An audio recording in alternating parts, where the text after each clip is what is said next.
Então, bom dia a todos e a todas, sejam todos bem-vindos a mais um encontro da turma de Direito Ambiental, turma 2, matutino da UFBA, sob a presidência do professor Heron Gordilho. Eu me chamo Ícaro Emanuel, sou o tirocinista do professor Heron Gordilho, também sou professor, não aqui da UFBA, mas de outras universidades e faculdades, certo? E estaremos conduzindo esse encontro aqui, com a participação de todos vocês. E nessa manhã, teremos aí a apresentação dos discentes Nalessa Paraíso, Thales Maia e Dea Clarissa. Iniciando pela aluna Nalessa Paraíso. Nalessa, fique à vontade para fazer sua apresentação. Bom dia a todos e todas. Eu vou fazer uma apresentação hoje sobre o texto. Você pode passar, Ícaro? O nome do texto é Direito Internacional Ambiental e Florestas no Contexto das Mudanças Climáticas, Primeiras Impressões, do autor Pedro Avzaradel. Ele tem formação acadêmica como pós-doutor em Direito Ambiental pela Universidade de Paris, doutor em Direito da Cidade pela UERJ, mestre de Sociologia e Direito pela Universidade Federal Fluminense e bacharel em Ciências Jurídicas e Sociais pela Universidade Federal do Rio de Janeiro. Atua como professor adjunto na Universidade Fluminense desde 2014, sendo um dos líderes do grupo de estudos de meio ambiente e direito, e ministrando disciplinas de direito ambiental e direito florestal. Participa do quadro permanente do Programa de Pós-Graduação em Direito Constitucional da Universidade Fluminense. Você pode passar, por favor? O autor vai querer discutir aí as normas internacionais que tratam sobre a proteção das florestas, tentando compatibilizar com a questão climática. E aí ele vai tratar sobre, primeiro, os problemas centrais que levaram à necessidade de cooperação internacional, relacionados à desertificação, mudança do clima e biodiversidade, além de outros, né? E aí ele fala primeiro da natureza preponderantemente não vinculante das normas internacionais. Por essa natureza, se tem que os tratados gerais são definidores de conceitos e princípios gerais para os fóruns permanentes da comunidade internacional. Alguns com atenção aos protocolos mais específicos, mas, em geral, indiretos, né? Com objetivos indiretos, aspectos indiretos. Então, a proteção das florestas no plano internacional é objeto de uma série de tratados dispersos que abordam aspectos específicos ou indiretos, como para conservar a biodiversidade ou estabilizar as mudanças do clima. Você pode passar, por favor? Nesse sentido, ele vai primeiro destacar a importância de elementos extrajurídicos que garantam a coercitividade desses tratados, desses acordos, dessas normas internacionais, no contexto de serem não vinculantes, né? Ele vai pegar primeiro a questão da Rio 92, a Conferência das Nações Unidas sobre o Meio Ambiente e Desenvolvimento, ocorrida no Brasil, no Rio de Janeiro, em 92, como um marco para o atual regime jurídico das normas internacionais sobre florestas. Antes da Rio 92, poucos eram tratados que, de alguma forma, tratavam sobre a questão da proteção às florestas. Na ocasião, foram abertas para assinatura as convenções sobre biodiversidade e mudanças climáticas, e destacam-se ainda a Convenção sobre o combate à desertificação e dois elementos frutos da Rio 92, que são a Declaração de Princípios Não Vinculantes e a Agenda 21. A declaração tem sua importância marcada principalmente pela elevação de princípios consensuais que regem toda a gestão das florestas no plano internacional e agrega as florestas a uma série de questões ambientais e que ela tem que ser relacionada ao direito ao desenvolvimento sustentável e deve ser olhada holisticamente, né? No plano holístico. Então, nesse sentido, um dos principais méritos da declaração é que seus princípios se adequam a todas as florestas, independente de onde se são plantadas ou naturais e de onde se encontram. A Rio 92 também é um marco para as conferências posteriores que aconteceram, até 2020, eu acho que aconteceu um. E a declaração, por fim, reconhece a importância das florestas como mantenedora de um equilíbrio dos recursos hídricos, inclusive no plano econômico, né, do manejo sustentável, além da importância das florestas para a biodiversidade, dentre outros processos ecológicos, determinando ainda a consideração dos povos originários e tradicionais prevendo o apoio e estímulo às práticas culturais que agregam valor ao manejo sustentável das florestas. Aí a gente tem ainda a Agenda 21, que trouxe disposições relacionadas à melhor gestão da floresta, são disposições mais concretas, que disciplinam ações concretas e políticas nacionais necessárias para alcançar os objetivos relacionados à proteção das florestas, principalmente dando atenção aos ecossistemas áridos, que aí já era uma preocupação anterior, mas mais preponderantemente assumida pela Agenda 21, com a preocupação urgente relacionada ao aumento da cobertura florestal do planeta. Alguma especial atenção é dada também ao continente africano, com algumas resoluções urgentes, porque reconheceu-se que a gestão correta dos solos poderia reverter esse processo de desertificação. Você pode passar, por favor? A partir daí, o autor vai tratar dos tratados e desenvolvimentos posteriores a Rio 92, a Cúpula da Terra, que também é um nome dado a essa conferência, representou um ponto de partida para 3 outras convenções quadro, que são aspectos que tratam de aspectos mais imediatos à questão da floresta. A Convenção das Nações Unidas para o Combate à Desertificação, que tem aí, como as outras que vão ser tratadas a seguir, uma conferência das partes, que é uma espécie de parlamento responsável por tomar decisões e adotar protocolos no plano internacional, também de encaminhar relatórios periódicos. E aí, com base nas recomendações da Agenda 21, a Assembleia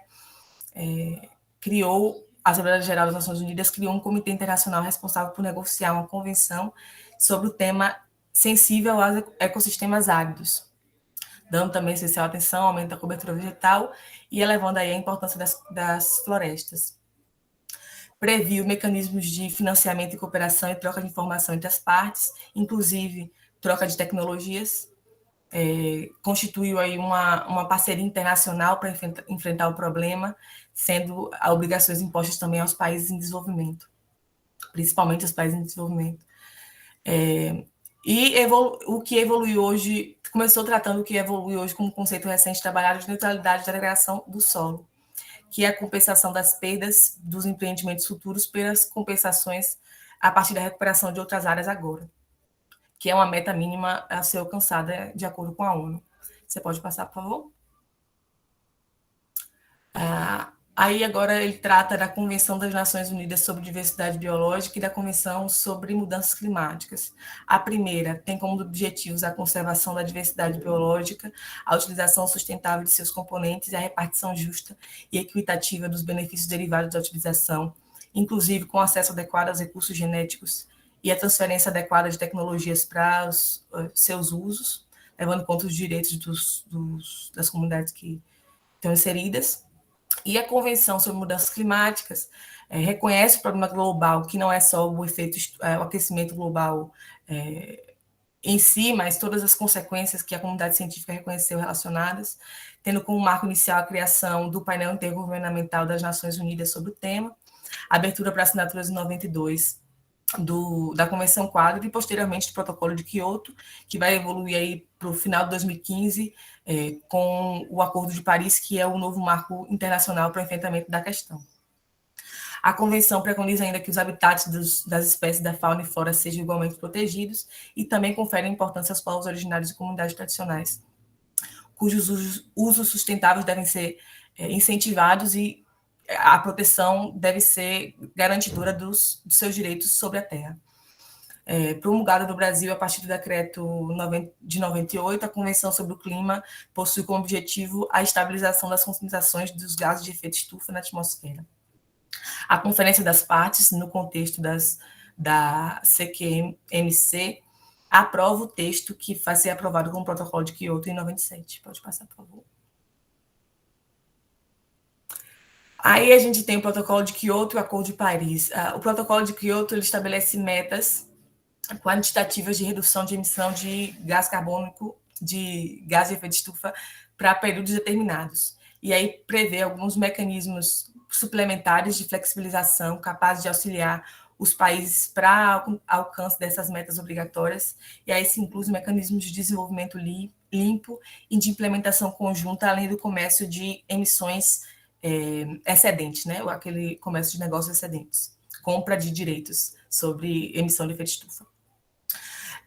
A Conferência das Partes aprova, em 2015, o que é chamado o Acordo de Paris, aberto para assinatura em 2016, que estabelece metas de médio e longo prazo para a finalidade de limitar o aumento da temperatura média planetária a patamares mais seguros.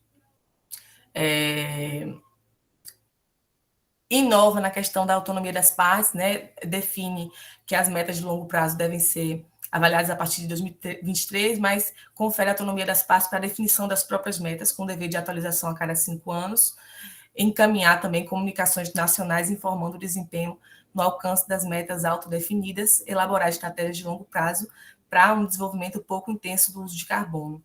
E aí, confere um tratamento distinto aos países desenvolvidos e àqueles em desenvolvimento, relacionados aos esforços mais amplos na redução, né, que seriam conferidos aí aos países desenvolvidos, enquanto países em desenvolvimento alguma flexibilidade na questão do tempo. Prever a cooperação também como uma coisa importante, e a figura dos interessados não partes. Os interessados não partes seriam as entidades de sociedade civil, instituições financeiras e outros agentes que são conclamados também a intensificar os esforços para o cumprimento do acordo. Ele cita uma questão interessante, que é retirada em 2017 dos Estados Unidos do Acordo de Paris, que Trump alegou que geraria um enorme prejuízo para os Estados Unidos continuar transferindo esses recursos para a questão do fundo climático, né? E aí falou da questão do emprego para países da China, mas aí é coisa de xenofobia de Trump, enfim. Você pode passar, por favor? Por fim, ele vai tratar do Arranjo Internacional para Florestas e Mudanças do Clima, que são estruturas criadas pelas Nações Unidas mais recentes, né, nesse século, voltadas para a questão da proteção às florestas. Representam, sobretudo, alguns mecanismos de articulação e cooperação entre os Estados signatários, e não só os Estados signatários, mas outros agentes, né? Extrapola a figura dos Estados, porque prevê a parceria colaborativa para as florestas. Então, buscando estimular a integração, foi criado o Arranjo Internacional, que possui como principais instrumentos o Fórum das Nações Unidas e a parceria colaborativa. O instrumento das Nações Unidas para as Florestas se introduz no contexto do Fórum das Nações Unidas, com o objetivo de reverter a perda de cobertura florestal no mundo, implementar benefícios econômicos e sociais dos usos das florestas, aumentar a área de florestas protegidas, reverter a queda dos recursos destinados ao manejo florestal e aumentar fontes de financiamento. Pode passar, por favor. Só uma coisa, volta rapidinho. O autor aí, no contexto, na questão do arranjo internacional, vai entender que o Acordo de Paris vai entender que a questão climática como questão urgente e atribuir importância às florestas reforça a importância de uma ampla cooperação. E aí ele acredita que, a partir dessa articulação internacional criada pelo arranjo internacional, é que pode ser atingida essa meta. Você pode passar. Obrigada. Como conclusão, o autor vai trazer que, diferente da Declaração de Princípios da Agenda 21 e do Instrumento das Nações Unidas para as Florestas, algumas convenções possuem alguma força vinculante, relacionada principalmente, e no mínimo, à obrigação de apresentar relatórios periódicos por parte dos signatários, demonstrando os progressos feitos nos níveis nacional e regional. O problema para ele é que essas estruturas apenas buscam disciplinar, monitorar e proteger as florestas de forma imediata.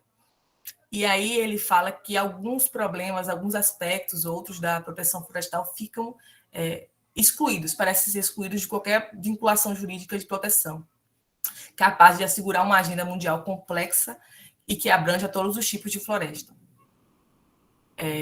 Aí, como a questão da controvérsia, que era para trazer, não sei como é que ficou isso, não sei se está certo do jeito que eu coloquei, mas enfim. Como a norma que a gente vai trabalhar hoje é o Código Florestal, a Declaração da ONU sobre Florestas e Crime contra a Flora, eu vim trazer dois aspectos relacionados ao novo Código Florestal. O primeiro deles relacionado à anistia atribuída aos desmatadores, né? Quem desmatou até 2008, que é o marco desse decreto 6514 de 2008, que prevê sanções e punições, multas para esses desmatadores. Quem desmatou até 2008, além do limite permitido, mas se cadastrou para se adequar às regras ambientais, se comprometendo a reparar o dano, tem o benefício de suspensão das multas e sanções atribuídas por causa desse desmatamento. Além disso, eu trouxe a questão da aumento, porque o novo Código Florestal representa uma flexibilização de tudo, né? E aí, de certa forma, houve um aumento das hipóteses de utilização das APPs, das áreas de proteção permanentes, em caso de utilidade e interesse público-social. Aí também, isso, infelizmente, também era previsto no Código Florestal de 65, e a Resolução CONAMA 369 também previu possibilidade de aumento desse tipo de utilização para fins de desenvolvimento particulares, né? Atividades em áreas de proteção ambiental.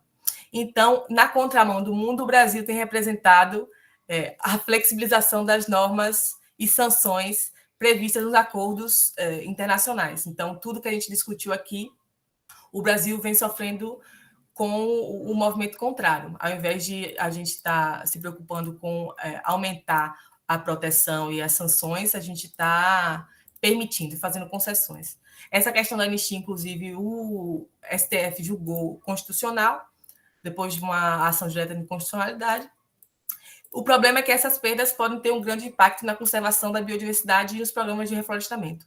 A gente tem que, na minha opinião, como uma forma de solução, dissolver essa falsa polarização entre desenvolvimento e proteção ambiental, como se a proteção ambiental, a sustentabilidade, fosse um entrave, um impasse ao desenvolvimento do país, que não é correto dizer, né? Pode passar? Acho que é isso. Eu acho que são as referências. É isso. Obrigada.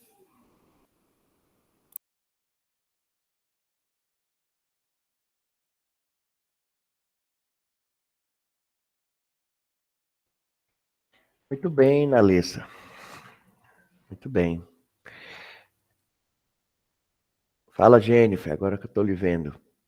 Tudo bom? A gente teria aqui agora o Thales, ele não vai apresentar hoje, é isso, Jennifer? Isso mesmo. Ele vai apresentar na próxima segunda-feira. Beleza. E a Dea? Ela não entrou em contato comigo e eu não identifiquei o fichamento dela no grupo. Então, beleza. Vamos lá para a gente complementar, então, aí os dois textos deles, né?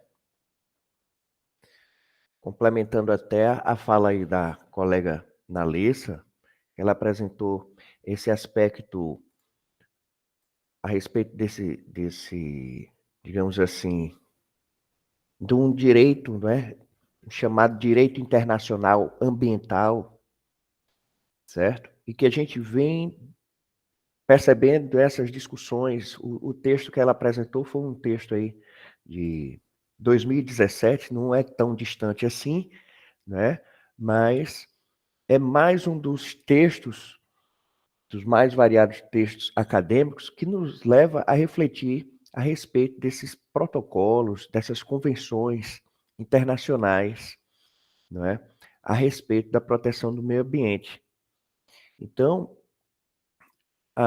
quando a gente fala de proteção do meio ambiente, a depender, né, de acordo com as necessidades que são envolvidas, essas normas protetivas ou protetoras, como vocês queiram colocar, elas podem ser oriundas ou de um plano nacional interno, né, a Sinalessa, ou de um plano internacional, certo?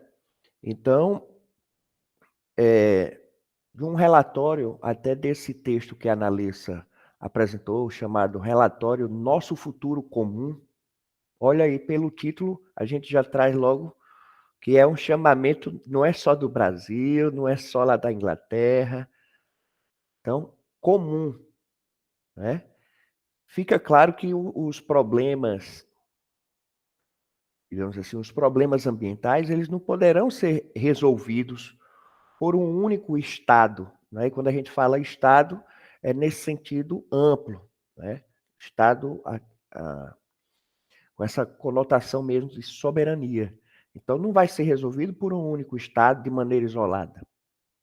por mais que ele tenha ali recursos, os mais diversificados recursos, porque muitos problemas, né? Mudança no clima, ali biodiversidade, processo de desertificação. Perceba que eu acho que foi semana passada, no Brasil teve, eu fiquei assustado, eu lembrei de um filme, daquele filme lá do Missão Impossível, Protocolo Fantasma, olha aí, que o Ethan Hunter corre lá em Dubai, né? Com um paredão de tempestade de areia, né? E o Brasil teve uma tempestade de areia, né? Que ficou provado ali, pelo menos numa primeira análise, que aquela tempestade de areia que ocorreu aqui no Brasil, salvo engano, semana passada, foi ocasionada por um processo errado, digamos assim, de manejo do solo, né? Que, de certa forma, deu um plus para que tal evento aí natural viesse a ocorrer aqui em nosso país. Então a gente percebe que, não é uma premissa interessante desses protocolos, digamos assim, dessa normatização internacional ambiental, que justamente um único estado ele não vai resolver todas as demandas, né? Mesmo que ele seja aí rico, digamos assim. Por quê? Essas demandas, eu trouxe aqui alguns exemplos, vocês sabem de 1001 exemplos, demandam cooperação, demandam esforço comum. Então é isso que se debate, né? Outro detalhe também que a gente deve ter uma noção quando a gente trabalha essa questão da proteção ambiental, seja no nível nacional, no nível ambiental, é a respeito que essas normas ambientais, se a gente for aprofundar, elas regulam apenas aqueles resultados de origem antropocêntrica, ou seja, o homem sendo aí o centro, certo? De todas essas conotações. Porque, segundo eles, os fenômenos naturais em si são regulados, né? Seja pela biologia, seja pela geofísica, seja pela química, certo? Então, a exemplo disso, tem lá a Convenção Quadro das Nações Unidas sobre Mudanças Climáticas. É um exemplo, né, que tem por objeto ali emissão e remoção antrópica como fosse para limpar, digamos assim, os gases, né, de efeito estufa, certo? Então, esses tratados, como bem a Analícia colocou, esses tratados eles são adotados a partir da premissa de que é necessário que haja essa proteção de bens e recursos ambientais para o bem-estar de toda a humanidade, né? De toda a humanidade. E aí, quando fala toda a humanidade, não é somente a nossa geração aqui. Está incluída aí também as gerações futuras. Por quê? É interesse comum a todos, né? É interesse comum a todos. Por isso que esses tratados são tidos aí como espécie de tratados-leis pelos os estados signatários. A Analessa trouxe um exemplo ali interessante do Trump. Ele disse, rapaz, ó, vou deixar de mandar dinheiro aqui. Esse dinheiro aí eu estou patrocinando diretamente, quem não está nem aí. Então, vou gastar meu dinheiro mais não. Fecha a torneira. Não é? Literalmente ele fez isso. Não é? Se a gente for analisar, isso chega a soar, né, com certeza, como um pensamento mesquinho, egoísta, do ponto de vista de Estado, né, do ponto de vista de não cooperação, digamos assim, né? Não cooperação. Então a gente percebe, né, que mas também entra outra discussão a respeito da própria soberania, né, da própria soberania de cada Estado, certo? Então, tendo em vista, digamos assim, esse princípio da soberania dos povos, o princípio da igualdade, né, isso aí é norma de direito internacional, digamos assim, perante uma comunidade internacional, então somente vão ser obrigados, né, somente se obrigarão, melhor dizendo, aqueles estados, aquelas normas que eles, de maneira voluntária, anuírem, né, e internalizarem.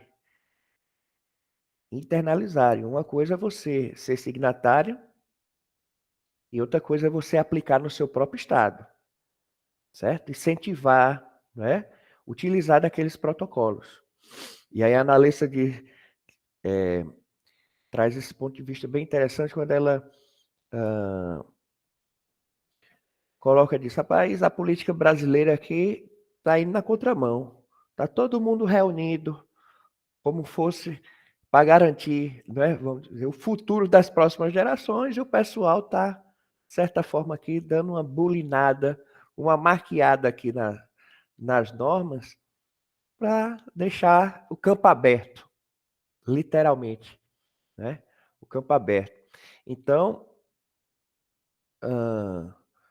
dentro desse ditame, né, levando em conta o princípio da soberania dos povos, é que, na maioria dos casos, essas normas internacionais ambientais, elas se manifestam, como bem a analista colocou, se manifestam como uma espécie de declarações, de recomendações, né? Elas se limitam a definir metas. A gente tem uma meta, e aí ela trouxe o Rio 91, trouxe uma meta que a gente estaria vivenciando por agora, né? Como vários outros, digamos assim, protocolos, certo? Então, quando a gente diz assim que essas normas internacionais de proteção ambiental, ou simplesmente normas internacionais ambientais, elas se manifestam como declaração ou recomendações, aí os autores chamam das chamadas normas soft laws, né? Soft law.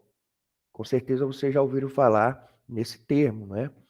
Soft law ou norma mole, digamos assim, são exemplos aí as convenções gerais, né?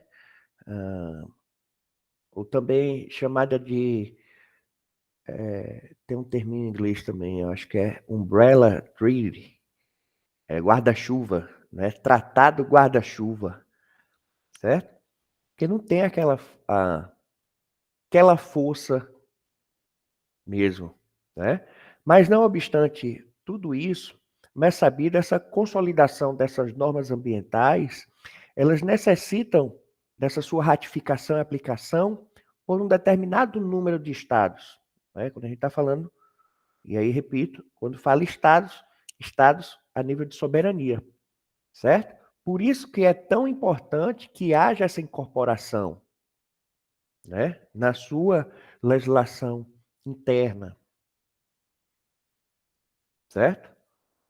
Porque a efetividade desses tratados, digamos assim, esses tratados internacionais, depende muito, né, da própria capacidade institucional dos estados, certo? E apenas ela pode ser alcançada após um longo processo de maturação.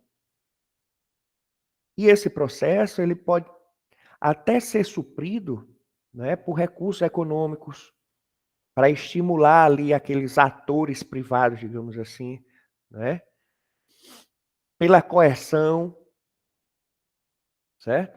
Então a gente percebe todo esse fluxo. A Dalessa ela trouxe também um exemplo quando trata o seguinte, vou facilitar para você. Você degradou tal área, mas se você demonstrar para mim que você tem uma reserva X em outro local, eu vou abrandar aqui. Não é assim, Nalessa saiu aí? Então a gente percebe o quê? há uma troca com o próprio meio ambiente, uma barganha com o próprio meio ambiente, né? Aqui na minha região mesmo, aqui na região de Itabuna, Ilhéus, Canavieiras, essa parte sul aqui, está existindo muito isso, certo? Algumas pessoas, né, de outros estados estão adquirindo propriedades aqui, imóveis rurais, somente com o objetivo de demonstrar o seguinte, ó, eu tenho uma área de 90 hectares preservada lá na Bahia, certo? Então, na minha área aqui, vamos dizer, no Espírito Santo, eu posso explorar X, porque eu estou compensando. Estão entendendo, pessoal? Então, tem esse tipo de compensação, digamos assim, com o próprio meio ambiente, né? Com o próprio meio ambiente. Então, a gente pode dizer que essa proteção das florestas a nível de um plano internacional é um objeto, como a gente percebe aí diuturnamente, de vários tratados, de uma série de tratados dispersos, né? Que abordam ali aspectos específicos, muitas vezes ali de forma direta, né? Como no caso ali dos acordos sobre comércio de madeira tropical, por muitas vezes também de forma indireta, né? Como a conservação da biodiversidade, estabilização das mudanças no clima, certo? Então, aí em 92, né, só para a gente ratificar esse entendimento, na Conferência das Nações Unidas, que foi realizada no Rio de Janeiro, naquela época, em 92, poucos eram os tratados que, de alguma forma, mesmo que de forma limitada, protegiam as florestas, né? E aí tiveram outros 2 tratados que trabalharam essa questão das florestas a nível internacional, né? A Convenção das Nações Unidas sobre o Patrimônio da Humanidade de 1992, não, 72, né? Também conhecida como Convenção da Unesco. E teve o outro documento também que é, ai meu Deus, Acordo Internacional sobre o Comércio de Madeiras Tropicais, né? Nesse primeiro ali, na Convenção da Unesco, trouxe a tutela, a proteção, né, às florestas enquadradas ali como bens culturais ou bens naturais de interesse universal, certo? Isso implicava e implica, pessoal, em reconhecer que, ainda que sujeita ali a soberania estatal, a floresta ela seria reconhecida como patrimônio da humanidade, certo? E deve ser gerida tendo isso aí em relação ao interesse, né, coletivo, certo? O outro protocolo, né, o chamado Acordo Internacional de Madeira Tropical, ele trouxe ali, né, a questão ali que havia muito do comércio ilegal. Havia e há ainda, né, comércio ali das espécies de madeira, certo? Então, esse comércio, segundo esse acordo, né, foi entendido como fundamental para uma economia ali do próprio, digamos assim, a economia dos países em desenvolvimento. Então, procurou tratar ali, né, vamos dizer, para e passo, tentando esse equilíbrio, né? Então, ó, você pode explorar, mas de maneira sustentável, certo? Não simplesmente a derrubada, como a gente vê aí em alguns casos, né? Amazônia e Acre são os estados a nível Brasil que mais derrubam, que mais desmatam, certo? Tem estudos. Alguns outros colocam até o próprio Mato Grosso do Sul nessa perspectiva, né? Então, a gente percebe que, a nível internacional, existiu essa preocupação, né? Existe essa preocupação. Alguns chefes de Estado entendem, né, que muitas vezes essa preocupação a nível internacional é pura e simplesmente uma medida coercitiva internacional que ataca a própria soberania estatal. Outros não, outros compreendem nessa perspectiva mesmo de um acordo, né, de uma cooperação existente entre as nações, né, que deve existir entre as nações. Dito isso, pessoal, a gente percebe, né, a respeito das próprias, a gente está falando aí dos riscos, não é? E aí seria um dos textos a ser apresentado hoje, que era a respeito dos diagnósticos dos crimes ambientais, né?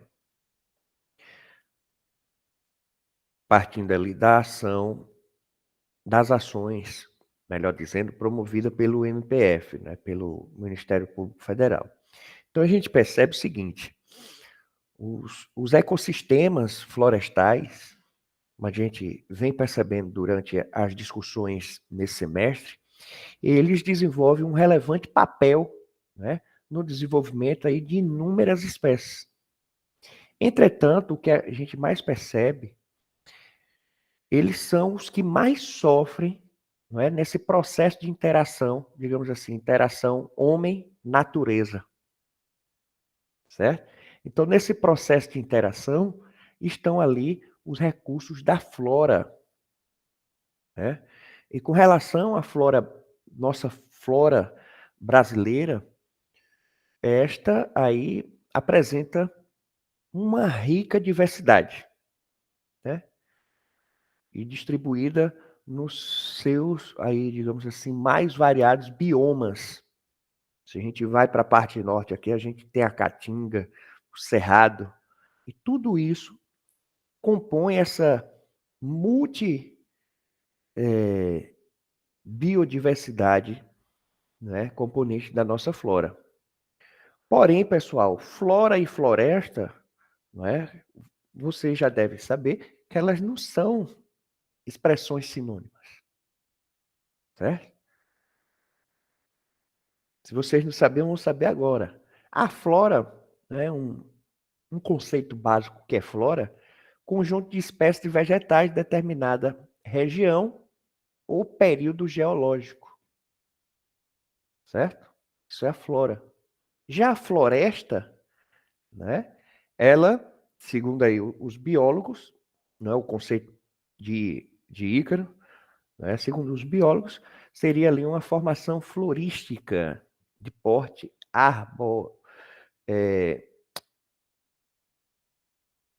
formação florística, né? Justamente desse ponto de vista mesmo biológico, digamos assim, certo?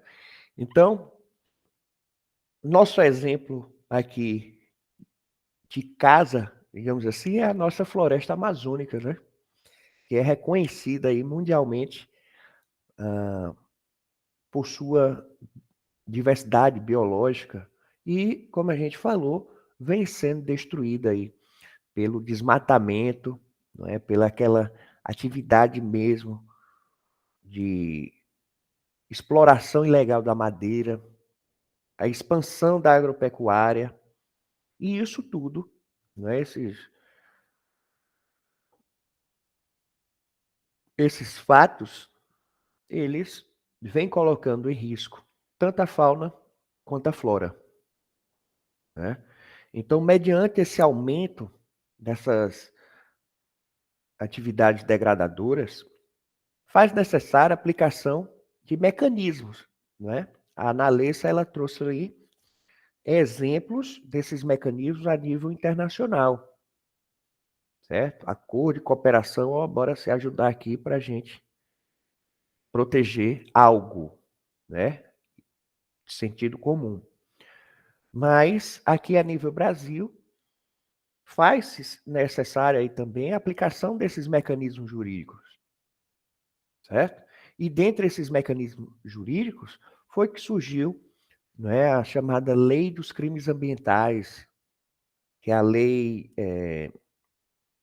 9605 de 98, que justamente penaliza no âmbito criminal, civil e administrativo quem ali de alguma forma concorrer, não é, para prática desses referidos crimes ambientais.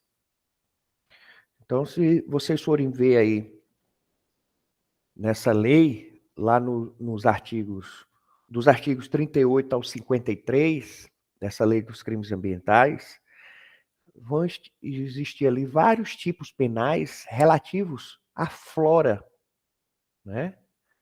E que foram criados, instituídos, justamente em decorrência dessa necessidade de se tutelar mais eficazmente esse bem jurídico, certo? Um dos principais avanços desta lei foi a reunião, né, em um só instrumento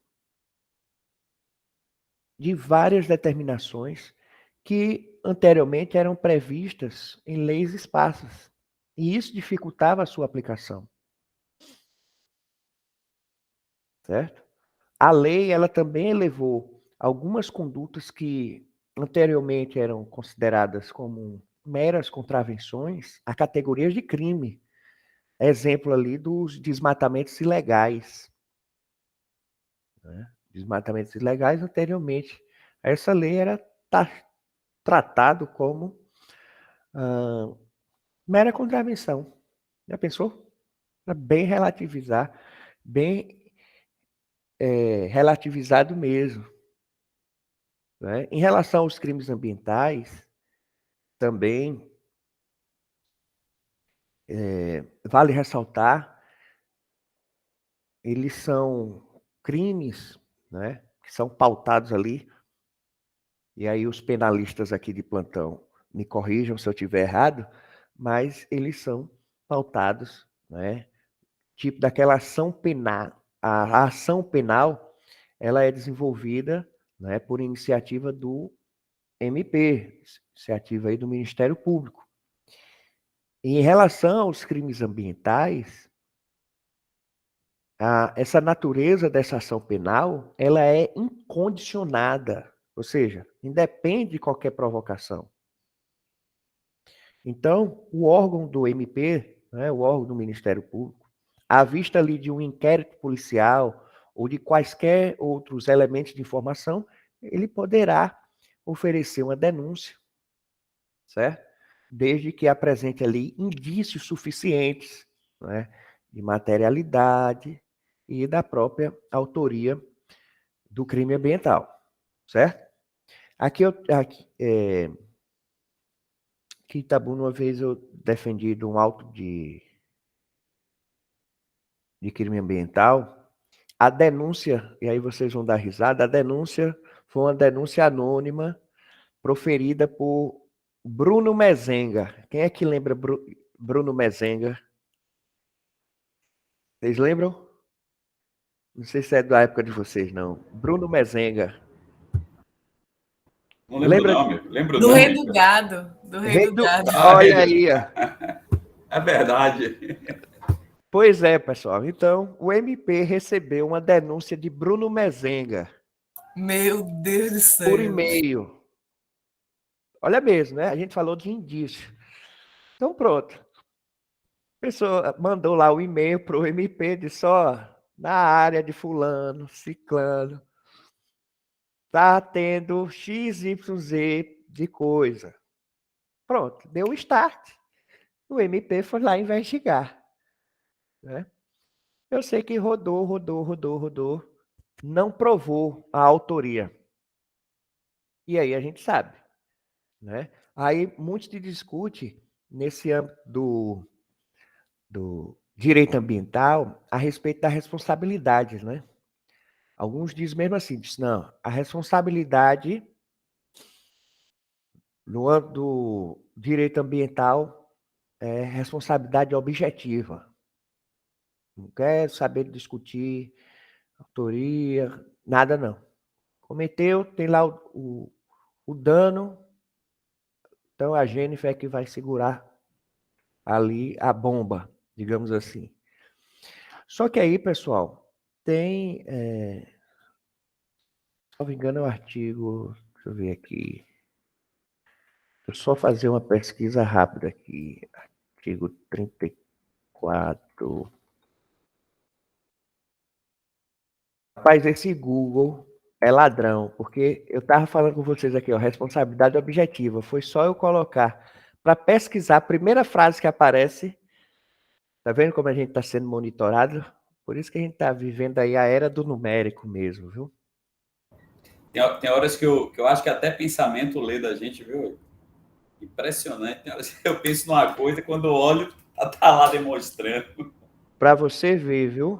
Para vocês perceberem, é a mesma coisa. Você pesquisar agora aqui um tipo de celular, se você for abrir aí uma rede social, vai começar a aparecer assim, ó, promoção.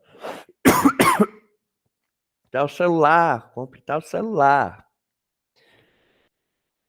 Estamos sendo monitorados.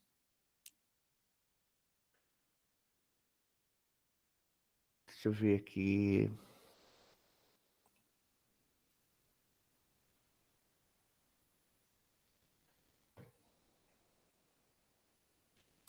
É um artigo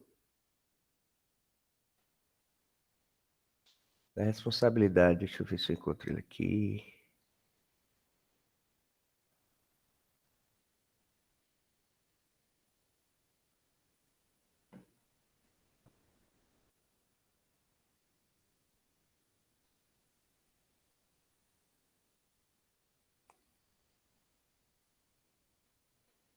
Não encontrei, mas para a gente não perder aqui o foco, depois eu coloco lá no nosso grupo. Que é justamente, ele diz, ó, em relação ao o dano ambiental, seria uma responsabilidade objetiva. Né? Só que tem um artigo que trata que você deve delimitar a questão da autoria. Isso implica, pessoal, muitas vezes o seguinte, vamos supor que o Diógenes tenha uma fazenda vizinho à fazenda da Ana Beatriz. E o incêndio, o foco de incêndio, inicie lá na fazenda do Diógenes. E aí uma fagulhazinha, o vento vai levando, pega fogo na fazenda da Ana Beatriz. O IBAMA, ele pode chegar e autuar a Ana Beatriz por queimada ilegal. Aí a Ana Beatriz vai caber o quê? Diz, não, não fui eu que provoquei essa queimada, não. Estão entendendo? Mas se a gente pura e simplesmente aplicar a norma, né, dessa proteção ambiental, a Ana Beatriz literalmente vai pagar um pato gratuitamente. Entenderam? Então, por isso que fala dessa questão da autoria. Da autoria. Teve outro processo que ainda está a nível de defesa administrativa, que começou isso. Né? Devido à sequidão, iniciou um incêndio numa propriedade, certo? Próxima à do meu cliente. Inclusive, a gente tem testemunhas de transeuntes que disseram, ó, o fogo começou em tal lugar. Na fazenda dele estava limpa, tranquilo. E isso foi noticiado pelo a nível, né, desses blogs locais e tal, que estava tendo muitas queimadas, né, as chamadas queimadas naturais, que eu não acho tão natural, né? Muitas vezes você coloca, se você tiver espelho e etc., no meio de um mato seco, devido ali o calor e tudo, você pode dar um start, né, de um incêndio. E aí toma proporção totalmente. Nesse caso aqui, pessoal, o incêndio não começou na propriedade do meu cliente. Mesmo assim, o IBAMA, quando autuou ele como sendo que ele estivesse praticando ou praticado ali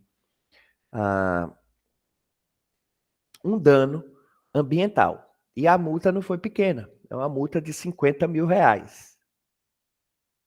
Certo? Uma multa de 50 mil reais. Então a gente percebe que até na aplicação dessa própria proteção, existe aqui e acolá, né, digamos assim,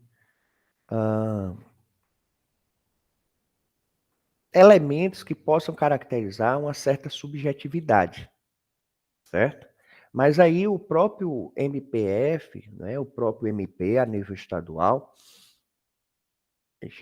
eles atuam aí de maneira bastante diligente nesse sentido mesmo de, né, configurar. Não simplesmente sair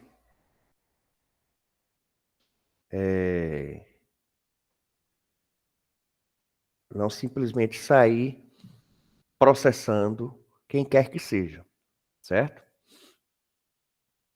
Então, a gente percebe o seguinte, essa proteção, não é? E essa discussão que há a respeito dessa, digamos assim, dessa cooperação a respeito do meio ambiente, ela leva em conta, né? E aqui a nível Brasil, a nossa Constituição, ela consagrou, né, o chamado meio ambiente ecologicamente equilibrado como uma espécie de direito fundamental das presentes gerações, como também das futuras, né? E dessa forma, a nossa Constituição,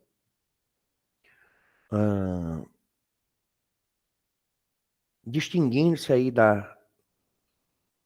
dos textos constitucionais que houveram, né, que a precederam, trouxe essa bandeira, né, tamanho GG, digamos assim, a respeito da proteção mesmo do meio ambiente, né? Então, a nossa Carta Magna, ela atua como um verdadeiro divisor de águas, né, no direito ambiental interno, direito ambiental pátrio, certo? Na medida que ela constitucionalizou, né, essa proteção ambiental, ela impôs deveres tanto ao poder público como à coletividade. Então, quando a gente analisa ali o artigo 225 da Constituição, a gente percebe que ele estabelece ali um chamado dever abstrato de proteção ao meio ambiente, né?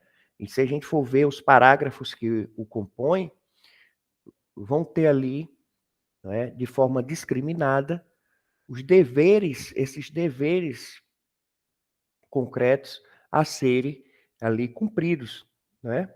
Um dos deveres que mais me chama a atenção, até porque é objeto de estudo, é a respeito ali acerca da vedação, da proibição das práticas cruéis, né, em face dos animais, certo? Então a gente percebe que essa normatização, ou a normatização como um todo, a respeito do meio ambiente, ela ainda é pautada, né, com base aí numa chamada ética antropológica.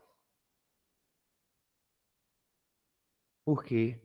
seja os animais, seja o próprio meio ambiente, ainda são vistos como meros objetos, né, de servidão aos humanos. Não é assim, Jennifer? Logo aí tem aquela chamada uma visão utilitarista do meio ambiente ou dos animais, não é? Então, se a gente for analisar por essa visão, os não-homens, vamos colocar assim, eles não possuem um valor próprio, mas apenas um valor de uso, né? Então, por meio dessa forma de pensar, que muitos autores justificam a própria exploração humana sobre a natureza, né? Reduzindo ali a mero elemento a ser utilizado, sendo visto como um mero recurso ambiental.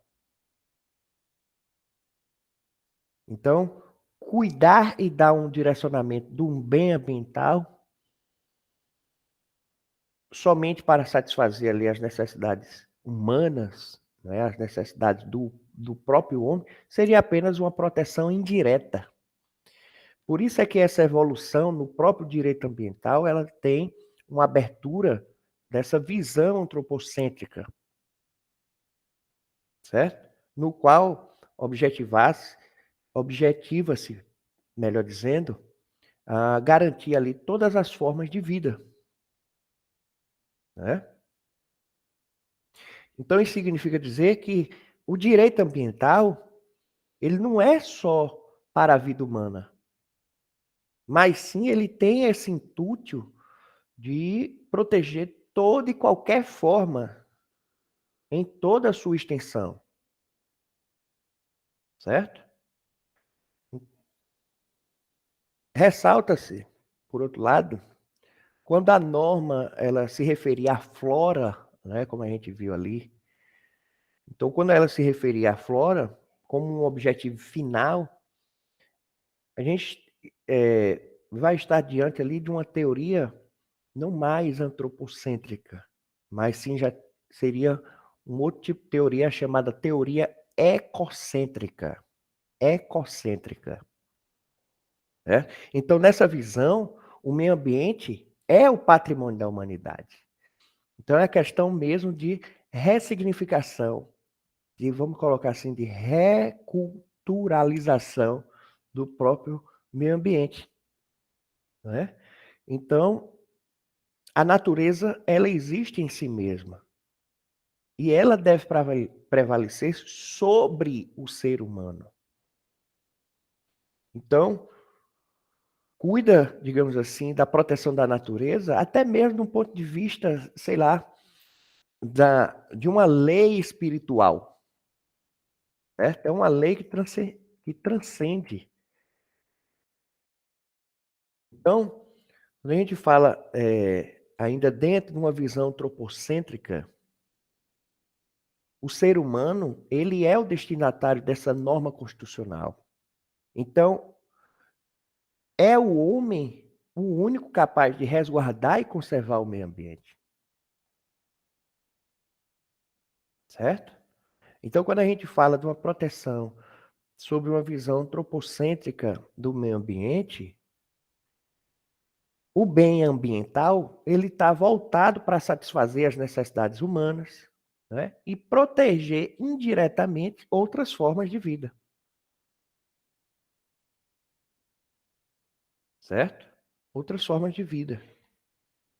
Então, a gente percebe que, a respeito dessa discussão, ela está ali no campo, ela está inserida ali no campo, nos fundamentos, né, de uma chamada ética ambiental, que paira ali sobre noções de valor intrínseco, relevância moral, né? Por aí vai. Então, de outra forma, a gente tem outra corrente de pensamento, que é a chamada biocentrista, tem a ver ali com biocentrismo, né? Então, sob essa perspectiva do biocentrismo, já muda a figura. Porque, segundo os biocentristas, todas as formas de vida que possam se apresentar, seja vegetal, animal, humana, não humana, são exclusivamente importantes. Certo? Então, esse reconhecimento dado aí a todos os seres vivos, digamos assim, um valor único de respeitabilidade às suas qualidades naturais, é justamente toda essa consequência, né, dessa visão biocêntrica. Então, pode-se falar que a partir do século XX,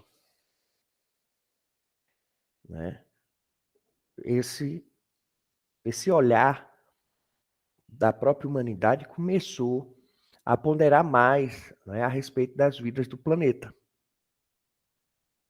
Então, digamos assim, passou a ter uma ética mais ecológica, né, uma ética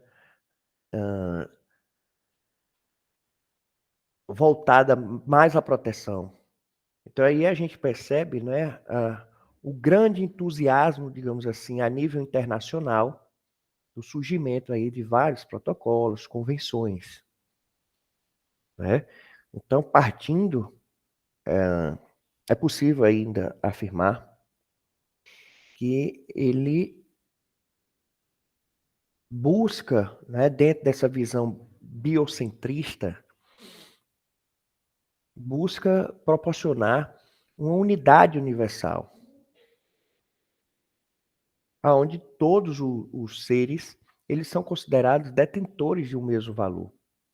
E com isso a gente deixa de lado aquele poderio humano, né? Então, na visão biocêntrica, ou biocentrista, a vida ela vai estar no meio, a vida vai estar no centro, certo? Então é uma perspectiva que liga a humanidade a todos os seres do planeta. Faz com que os seres humanos não seja mais o centro, e sim toda a forma de vida é colocada no mesmo patamar, certo? Então, para formar um mundo pacífico,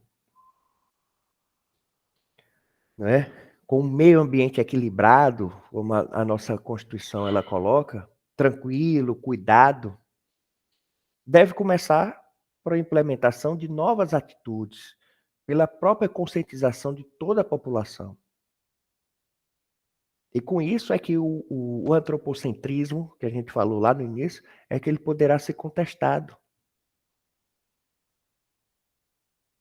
Certo? É nessa visão, por exemplo, nessa teoria biocêntrica, que os animais, eles devem ser encarados como seres que merecem uma tutela, em decorrência ali da sua caracterização intrínseca. E que a gente não deve somente enxergar, utilizar os animais como uma finalidade de lucro, né? Então, visa a permitir a exploração dos recursos ambientais, mas também a promover a proteção dos seres vivos, né? Estabelecendo ali, digamos assim, uma proposta de análise, né, do natural sob o ponto de vista econômico, filosófico, jurídico. Beleza? Então, como a gente falou, né, a nossa Constituição, lá no artigo 225, ela traz esses ditames, digamos assim, né, de proteção. A gente fala ali, ó, proteger a fauna, a flora, vedada na forma da lei as práticas que coloquem em risco a sua função ecológica, né? E a parte final ali do inciso 7 do parágrafo 1º ainda coloca a extinção de espécie que submeta os animais à crueldade, né? Então a gente percebe que tudo isso perpassa por um processo de conscientização. As chamadas cartas constitucionais do norte global, né, elas foram documentos, digamos assim, internacionais que passaram, a partir ali da segunda metade do século XX, a vislumbrar né, esse direito a um ambiente ecologicamente equilibrado, certo? Então, em outras palavras, o desenvolvimento socioambiental ele está inserido, né, ancorado nos próprios valores humanos, certo? Nos próprios valores humanos.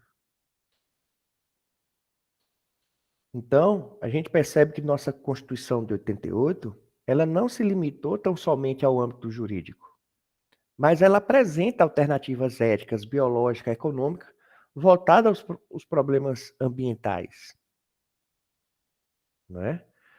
Quando a gente fala que os direitos humanos, eles não são um dado, mas sim uma espécie, um construído, certo? Enfatiza-se assim que as violações a esses direitos também o são. Na verdade, não é esse pensamento? Então, essas exclusões que há, né, essas discriminações, essas desigualdades, essas intolerâncias, essas injustiças que são cometidas, né, ao meio ambiente como um todo, é um verdadeiro construído histórico, certo? E que a gente precisa reaver, a gente precisa ressignificar. A gente precisa urgentemente desconstruir esse construído histórico de exploração, degradação, certo? Então, quando a gente fala assim, em desconstruir urgentemente essa questão dessa exclusão, essa discriminação, essa desigualdade ambiental, quer ver um exemplo básico? É o próprio rompimento da cultura da naturalização da exploração animal. Enquanto a gente não enfrentar essas amarras, né, mutiladoras do próprio protagonismo da cidadania, né, da própria dignidade do meio ambiente, por que não? Né? E a gente percebe quando fala assim, proteção ao meio ambiente, tem até um caso na Colômbia, Pachamama, que o autor, digamos assim, a proteção era do rio. Então era o rio como autor, né? Então a gente percebe dessa valorização, certo? Então aí a gente vê, lá na década de 80, o surgimento ali de uma política nacional do meio ambiente, que inaugurou, de certa forma, esse meio ambiente passando a ser um objeto autônomo de uma tutela jurídica. Então, em suma, o meio ambiente ele passou a merecer essa proteção legislativa por seu valor em si mesmo e não pela importância que representa para os outros direitos, né? Antes disso, ocorria ali uma espécie de proteção aos chamados microbens ambientais, né? Seria ali os recursos ambientais. Contudo, sem o viés ecológico, mas apenas sanitário, não é?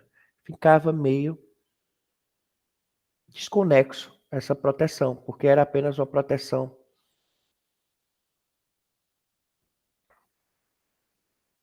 Isso mesmo, Michele. Né? Teve uma proteção ali na vaquejada, mas aí a justiça, né? A justiça disse, ó, é ilegal. Aí foi lá e criou uma lei. Né? Tem lá uma emenda da vaquejada. Né? Aí a gente percebe ali uma discussão entre bens, que seria a proteção à cultura, né?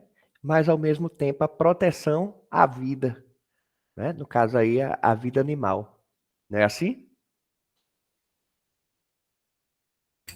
Ícaro, eu falo, na verdade, não sei se vocês vão recordar, eu entendi como uma falsa controvérsia, porque, na minha opinião, não tem equivalência. Claro que a cultura é muito importante, mas no meu entendimento da análise daqueles textos, você retirar aquele elemento específico, que é os maus tratos àqueles animais, naquele ponto específico da vaquejada, sendo que você tem todo um conjunto de coisas que mantém aquela construção cultural da vaquejada, na minha opinião, é uma falsa controvérsia, não tem equivalência. Entendeu? Se você tira só o elemento do animal, você não destrói a cultura da vaquejada. E aí eu lembro que na época da apresentação Concordo. eu expliquei a minha opinião. Então, e fora que do outro lado é isso, é a vida, e por consequência as nossas vidas também, né? No outro lado da balança. Então, não tem equivalência quando a discussão está nesse nível, né? É porque entra aí, como a gente falou, dos chamados microbens, né? Quando fala microbens, não está ali apenas no aspecto sanitário e econômico, né? E aí, atualmente, a gente vem pautando as discussões a respeito do macrobem, ou seja, de um equilíbrio ecológico, certo? Então, aí a gente percebe, né, diante dessa tutela do microbem ambiental, a gente tem ali lei a respeito dos recursos hídricos, não é? A gente tem a lei 11.105 de 2005, que é a lei da biossegurança, certo?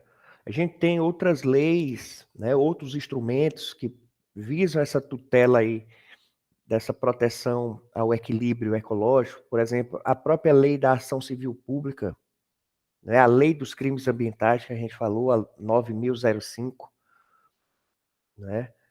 A lei de educação ambiental, a 9795/99. Então, são alguns instrumentos normativos, né, que contribuem para essa proteção, certo? A gente percebe também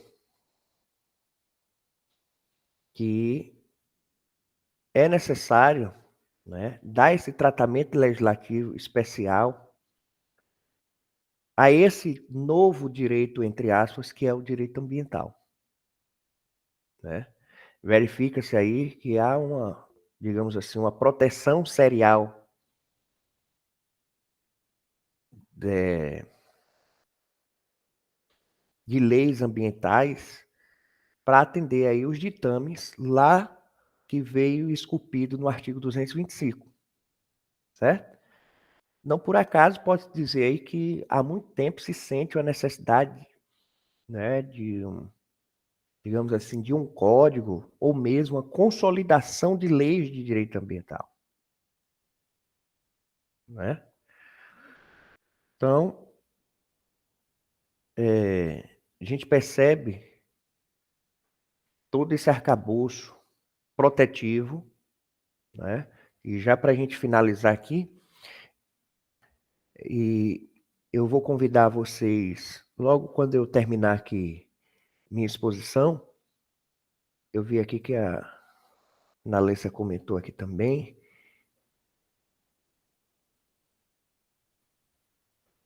Isso mesmo, Nalessa, né? As apps aí é um instrumento, não é dizendo que seria um instrumento que facilita a degradação, não, certo?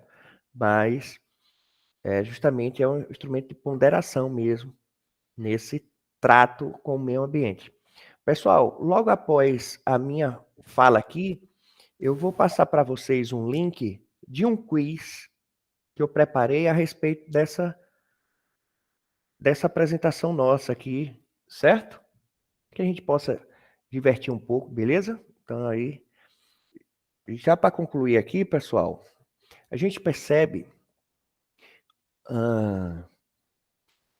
conforme foi dito aqui, seja pela Nalessa, quando ela trouxe da convenção, ou das convenções, ou de um chamado direito internacional ambiental, essa relação do homem com a natureza sempre se procedeu com base no antropocentrismo, certo?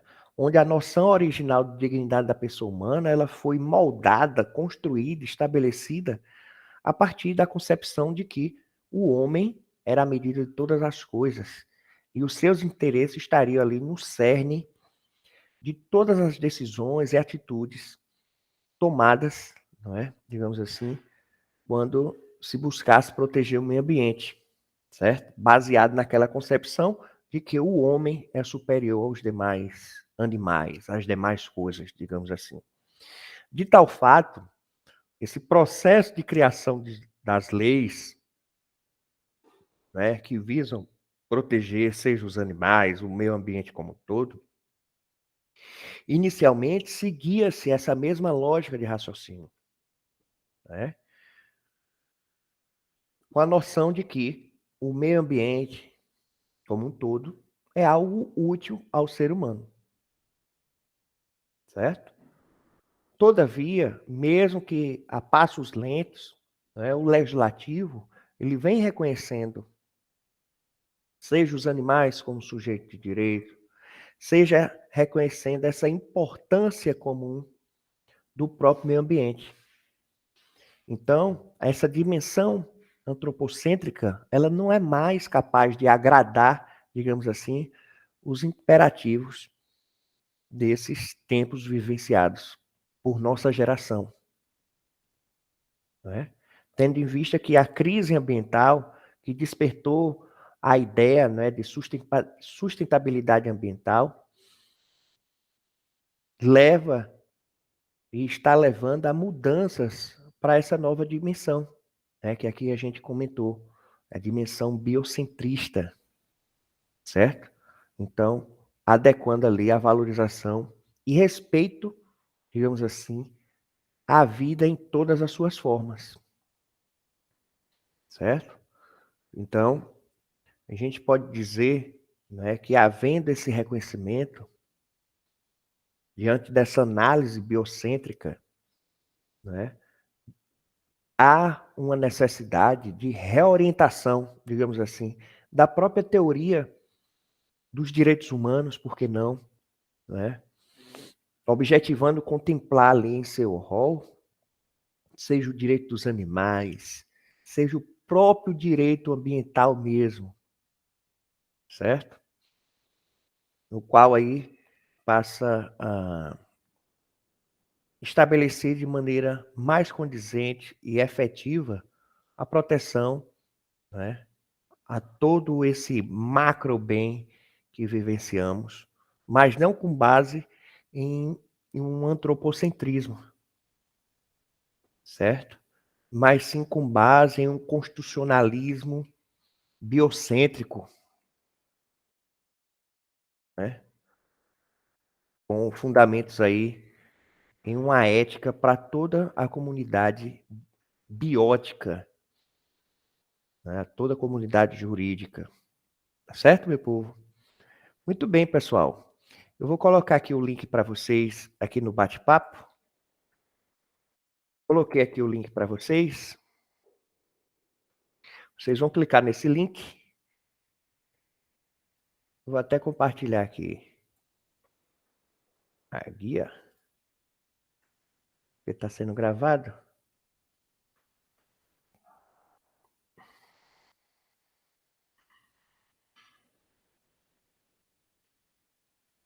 Acessaram aí, meu povo? Tem um link.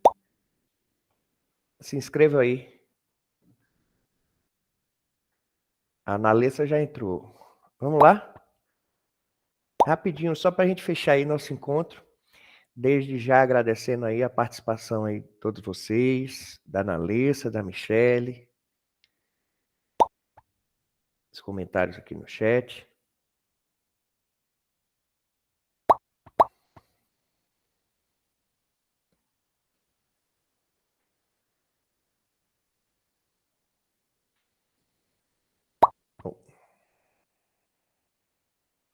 Quero todo mundo participando, viu?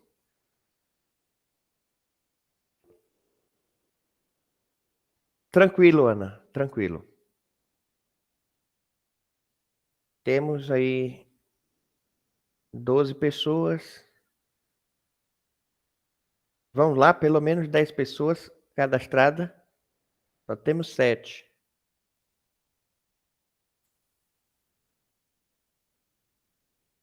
Deixa eu ver quem já entrou aqui. Roberta, Michele, João. Vamos lá, pessoal. 10h28 eu dou o start aí.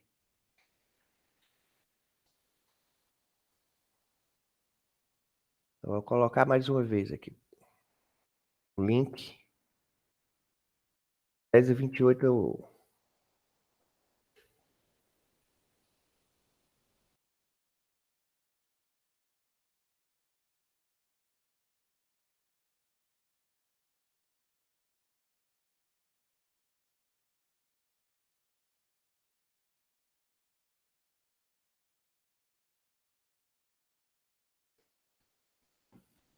Tranquilo, Brunão. Vamos lá, pessoal. Deixa eu ver quem foi que entrou aqui já. Roberta, João Vitor, Michele, Emily, Jennifer, Nalessa e Maiara.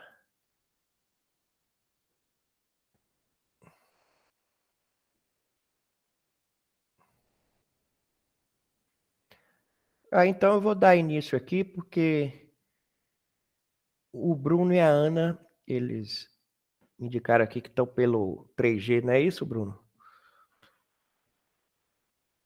Pronto, vou dar início aqui.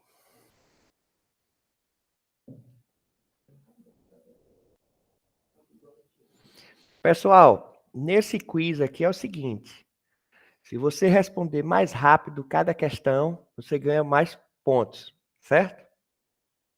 Então aqui é para trabalhar duas formas: leitura dinâmica e raciocínio rápido. Beleza, Jennifer? Vamos lá. Na letra já. Vamos lá.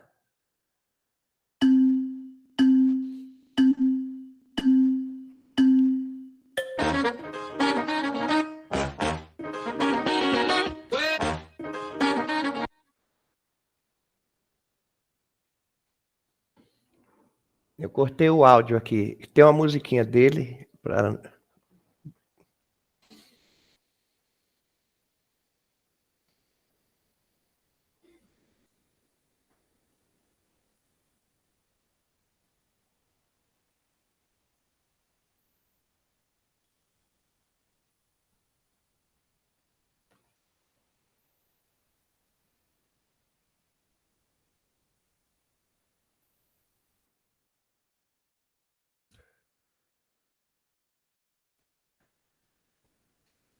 Olha aí, Emily. Eu coloquei para você o site.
Eu vou tirar então você aqui, Emily, para você entrar novamente.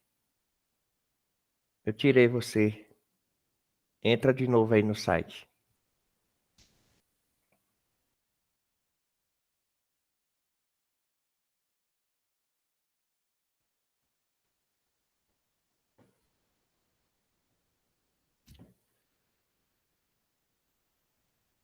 Ó, o João Vitor ali jogou duro, viu? A Analissa também. Cadê você, Jennifer? Tô aqui olhando, tô curtindo a plataforma. Não tá conseguindo não, Emily?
Deixa o pessoal terminar, Michele.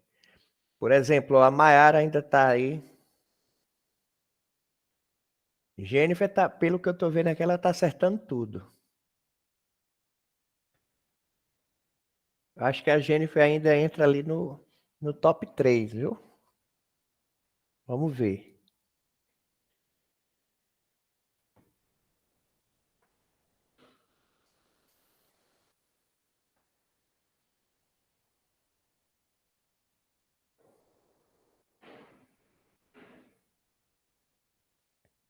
Qual é o prêmio, Nalessa?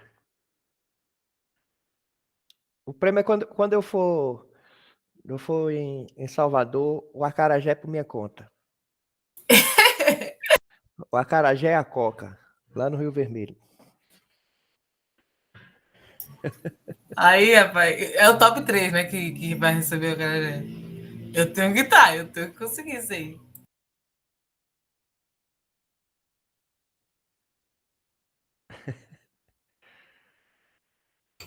Inclusive, falando em acarajé, tinha umas baianas, eu não lembro se são as baianas ou se é um pessoal que se organizava para recolher o azeite utilizado para Fazer sabão. fazer sabão, isso. Será que ainda tem gente Com fazendo isso? certeza. Tem muita gente que faz sabão com óleo utilizado. Ah, que Olha massa. aí, concluiu aí, ó. Ficou Nalessa em segundo, João Vitor em primeiro e Michele em terceiro. Muito bem. Muito bem. Deixa eu fechar aqui. Muito bem, pessoal. Gostaram? Gostaram do quiz? Muito legal.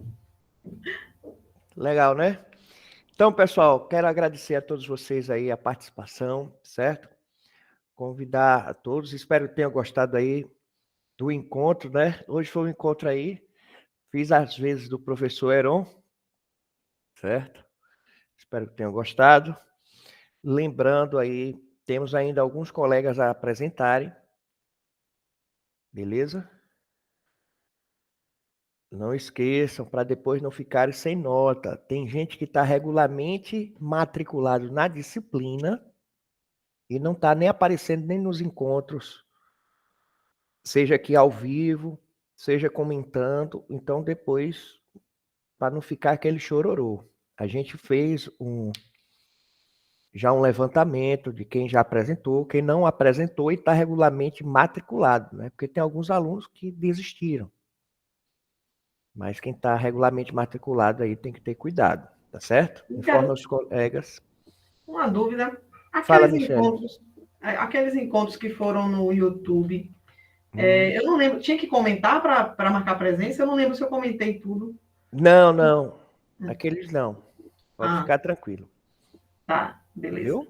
Obrigada. É porque o professor, ele utilizou daquela maneira para até facilitar, né? Muitas vezes você está acessando por um 3G e tudo, então, quando você acompanha nas discussões ali no YouTube, fica até melhor, né? Porque aqui mesmo eu vou fechar a gravação e depois vou indicar para vocês o link, certo? Para vocês assistirem. É interessante, pessoal, e aqui é bom que vai ficar gravado. Se você não assistiu, assista as demais apresentações. Os links estão aí tanto no grupo do WhatsApp, como também no próprio YouTube. Tá certo? Beleza? Emily, as demais avaliações, elas estão alocadas lá naquele cronograma que fora disponibilizado logo no início dos nossos encontros, certo? Tem lá no Moodle, beleza? Então, salvo engano, a gente vai ter uma prova, não é? Isso mesmo. Então, a gente vai ter uma prova baseada aí nas apresentações. Por isso que tem lá os textos todo mundo leu, né? Tem os fichamentos no próprio grupo aí. Os colegas têm postado os fichamentos. Então, presta atenção, certo? E, salvo engano, o professor ia colocar também para a gente ter uma oficina de peças, né? Voltada aí ao meio ambiente, certo? Então, alguns casos, eu não sei se serão casos simulados ou casos reais mesmo para a gente peticionar, beleza? Então, faltam essas duas avaliações aí, tá bom? Então, pessoal, agradeço mais uma vez a participação de todos vocês. Uma ótima semana, muita saúde e paz, certo?